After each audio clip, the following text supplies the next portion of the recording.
wetu, Mungu wa mababu, mfalme na kiongozi wa viumbe vyote, umetuchagua kuwa watu wako katika Kristo, tuwe hekalu la Roho wako hapa duniani katika utumishi.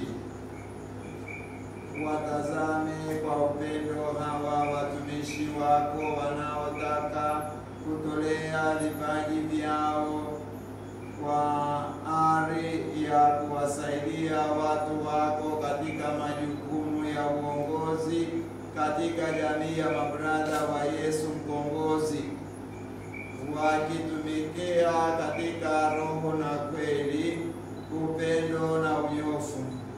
Baba, tunakuomba umpeleke Roho wako Mtakatifu juu ya hawa watumishi wako, roho ya hekima na ufahamu, roho ya shauri na nguvu, roho ya elimu na uchaji, roho ya uvumilivu na utumishi.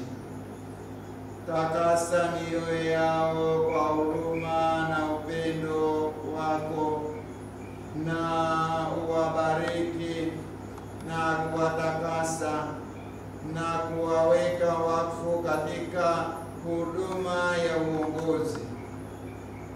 Wafanye kazi daima kwa utukufu wako na kwa wokovu wa watu wako.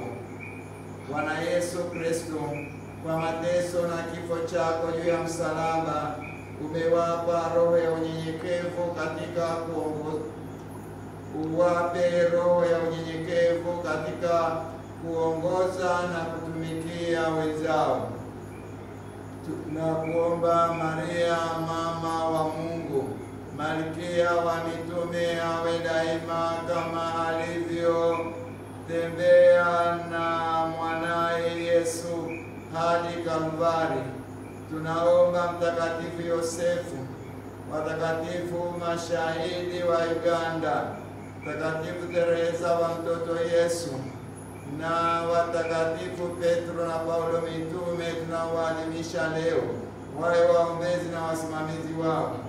Baba, tunakuomba heshima na utukufu viwe kwako katika umoja na Roho Mtakatifu, Mungu milele na milele. Amen.